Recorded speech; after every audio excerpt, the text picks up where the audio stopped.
Welcome to Ag Matters, covering positive agriculture stories from across Alaska on Big Cabbage Radio.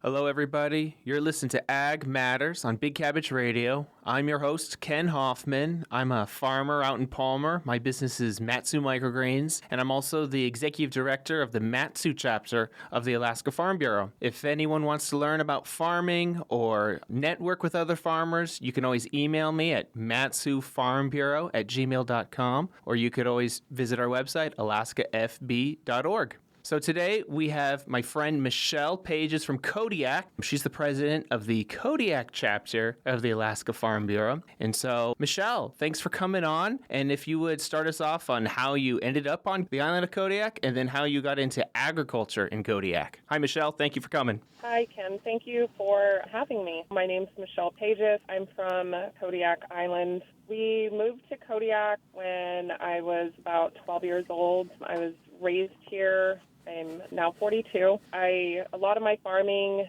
knowledge came from my family. I'm a fifth-generation farmer. Originally, my farming family started in New Mexico with cattle. And moving to Kodiak as a little girl, I was always helping my mom with chickens and raising livestock. And then as I became an adult and moved away and started my family and lived in the city over in Rhode Island, we didn't have a farm. I was always visiting farms and loved the lifestyle, missed it, and wanted to then raise my children that way. Our prayers were answered, and Alaska called us back, and we moved to Kodiak, where we hit the ground running. As soon as we bought our house, we started building our chicken coop, and currently the chickens that we raise are for laying eggs, and we raise meat birds, chicken, duck, and turkeys for Thanksgiving, and started raising pigs, and then we got involved with cattle, so I now am a ranch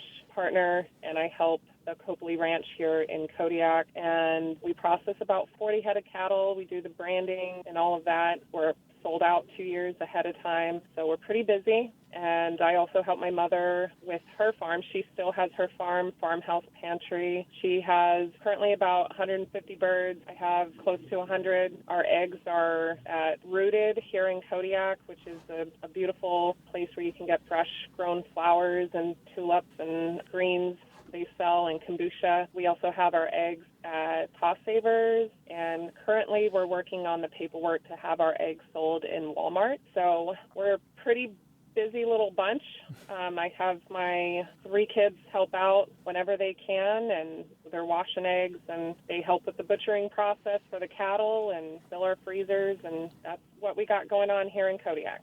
Amazing. So you and your husband moved from Rhode Island back to Kodiak Island in what year? Yeah, 2018. 2018, and then you started your farm pretty much instantly. And you said you did egg layers and broiler? Yes, and turkeys as well. And turkeys. Okay, very good. And then you're also a ranch hand. And then I know a little about you. You're also a chef. Is that right? You have quite a few other hats. I am. I currently work at Wheel Watch Harborside Coffee. I'm a chef there, and I make all kinds of from savory to sweet food, and then I also run a CrossFit gym. I'm the gym manager there. Yep. Super busy. And a feed store, right? Yes, and the feed store, farmhouse pantry. We bring in hay and feed of all sorts. Yeah, and we sell baby chicks and the whole bit. Okay, so I've counted 5 different things you're doing. So what does your week look like? Are you doing all of these things every week, or are some of them seasonal? How do you manage all of that? The seasonal work is really the branding and butchering. That probably starts the first week of September when we have Labor Day. We normally do the big branding here in Kodiak. We have the rodeo that first weekend, and then we'll start hauling in the cattle and taking our orders and processing. So my week normally focuses on my farm, my cooking that I do, and then the gym. Literally, every minute counts. Like, as soon as I'm done with one hat, I'm like on to the next job. So it can be some long days, but definitely thankful I work at a coffee shop because I get free coffee. So that's a huge motivator. And definitely I think what my number one is, when you have a passion for something, it doesn't feel like work. And I think I found my niche with each one of those, because I have a passion for everyone, so it does not feel like work to me. For sure. I know the old saying is if you enjoy your work, you'll never work a day in your life. But I like to edit that and say that you'll never work harder than ever before if you enjoy it, you know. Yes, that is true. Yeah, I'm in the same way with my small business. I'm putting in the hours too, but I love every minute of it. But it's still work. It's still hard. Okay, so now let's do a deep dive into your poultry operation. So you said you have about 100 layers, and then are you still doing broilers? We are, yes. How many broilers? Now we're only going to do 30 for our home. We faced a little bit of a problem getting in enough birds to the state of Alaska. They were sold out pretty quick. We buy ours from Polaris Poultry. Shipping here in Alaska is always a hassle. You can hope to get a certain number, and then you never know if it's going to actually come through. So if we're able to, we'll be raising more. And I think our count for the year would probably be about 100 to 150. Okay, excellent. So you were saying shipping to Alaska is hard, but I'm sure shipping to Kodiak is even harder. It is. Which is why you started the feed store, right? Correct. A lot of our community here, especially in Kodiak, and I'm sure other areas in Alaska, just face such an issue with high cost of everything. So my mom and I set out to try to give back to the community as much as possible because we want to encourage and nurture the farmers and the people that want to be a part of the horse life, riding horses, raising them, various reasons, whether they're working horses or for their children to learn. And so we set out to bring in feed and hay for the lowest possible cost. Our feed store doesn't make very much off of our sales, but I knew at the end of the day, like my mom and I were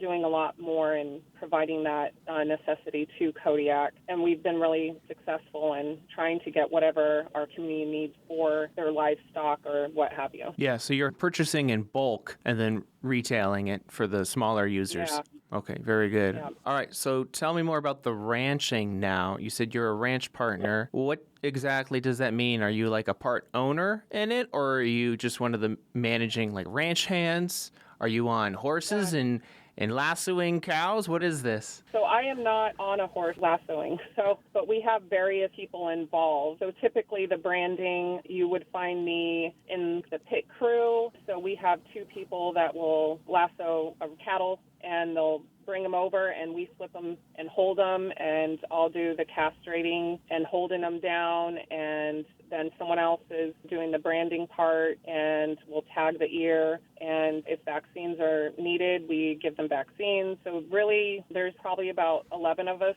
involved at that point, so I'm glad for the help because that is quite taxing on the body. So typically what our ranch day looks like in the fall is the owner, Chris Fleckinger, will bring in the cattle and he'll load them up at the slaughterhouse, and then we start to finish, our crew processes them, and I have about 10 helpers, and my husband and I are kind of running the show, and I have some veteran helpers who, even though I'm in charge, they have helped me learn everything, and I am so thankful for them, and I still reach out to them for questions during that process. There's a lot of people involved, and it really takes a community to make it work. So do you do the slaughtering and the butchering? Okay. Yeah. And then where are these pieces of meat going? Are they all sold to like restaurants in the area, or is it all just normal consumers? They're normal consumers. Per state law, we cannot sell to restaurants, but we sell a whole or a half, and typically it's large families. We have some boat crews, some boats here in Kodiak that order beef. They're really satisfied with the product that we have. Sometimes the people don't know where the beef's coming from, and they ask, well, are they free range? And by goodness, yes, they are. We don't know how many we're going to get because Chris, the owner of the ranch, says, well, we got to see how many we can catch because that's how far out they are. So they are out on horses trying to bring them in. So these cows are just weather conditions. And they're kind of running wild on the islands, or how many acres are fenced in? I think it's about over 5,000 acres. So wow. They're out there. You know, there's separate areas that are kind of fenced off based on their feeding and where they're able to go. And my hat's really off to Chris Fleckinger. His passion are those cattle. And there's predators out there, too, that he's always on the lookout for. He faces a lot of issues with bears. There's been times where we've lost 20 head of cattle overnight to a group of bears that were taking them out. So that's a big loss to the ranch. So really, during September, October, we start trying to get the processing done as fast as possible so we don't have any more loss from bears. Yeah, I was going to ask because, of course, the Kodiak brown bear is famous, and I was wondering if the bears were going to be a nuisance to the cows. Do you face any issues with bears in your poultry operation? The name of my farm is Wild Creek because we have literally a bear trail right next to our chicken coop. Thankfully, being involved with the community, we have also reached out to like Uzinki. I've been to Port Lions, and we had a native woman tell us some bear deterrents that she would use. And she used mothballs stapled to a tree, kind of at, bear level, nose level, about 3-4 feet up, and ammonia-soaked rags, and I use that as well. And we have a 5-tier electric fence that's pretty stout. So we have never had any issues with bears trying to get into our poultry. We did have some bears try to get to our pigs, but they hit the fence and they took off running. It literally scared the bear scat out of them. When I went to check on the pig, the fence, I could tell the bear hit the fence and there was evidence that the bear was there, the size of paw prints. So it definitely works to have those set up. I also feel like we keep our chicken runs very clean. I'll put scraps out for them to eat, and at the end of the night we'll rake it up and get rid of it so there's not more temptation for our wildlife. There's always that first time that something will happen. Yeah. We've been blessed to not have any issues so far. Well, good. Well, now tell us a little bit about the Farm Bureau. So you're president of the Kodiak chapter. How did you end up getting elected to do that? So back a few years ago, I was given the opportunity to go to Juneau outreach with our legislators and meet other people, yourself included, amongst some other farmers. I really feel like it planted the seed for me a little bit more on being involved more within our community and our state and networking with other farmers. So I feel like when I came back from that trip and we had our meeting, at the time I was the treasurer, I really wanted to get the ball rolling. I feel like our chapter seen that fire lit in me, and they then, when it came up, they elected me to be the president. At the time, my mom was, and she was, for a long time, she was ready to kind of step down and take a back seat to it, and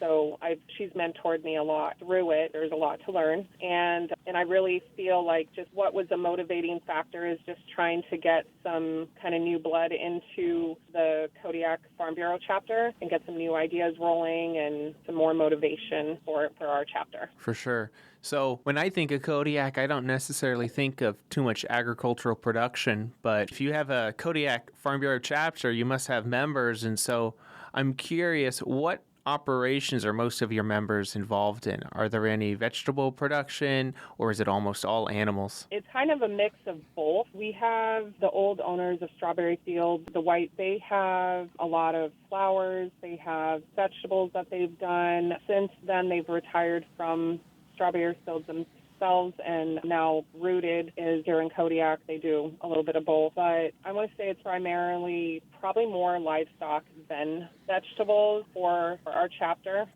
Okay. What about kelp production? I know that's kind of new and coming on, becoming more popular. Yes, the Mangini family is doing great with that. He has been super busy. The last I spoke to him, he was eager to join our chapter. Again, we're with open arms on that. When I went to Juneau this past February, it was great. We got to see his presentation. I really am in support of kelp farming here, especially off of Kodiak Island. He's done great, and it really opened up my eyes to the benefit, not only for us as humans, but to our ocean as well. For sure. Yeah, I remember watching that presentation at a Lunch and Learn with you in February in Juneau, and it was amazing. I never really heard of kelp production, and so seeing that and all of his photos and how large his operation was just quite amazing. So, yeah. Well, thank you so much for coming on today, Michelle. I really appreciate it. It's fascinating to learn about Kodiak and all the agriculture there and how many things you're doing. So we really appreciate having you on. So thank you, Michelle. Thank you. How can Yeah, people thank you guys.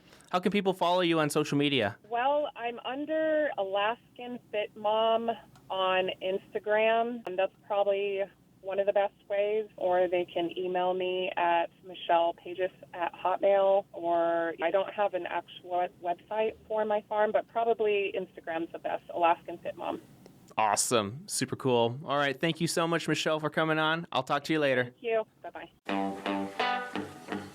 You've been listening to Ag Matters, covering positive agriculture stories from across Alaska. Ag Matters is a production of Radio Free Palmer, recorded at our studios in Palmer, Alaska.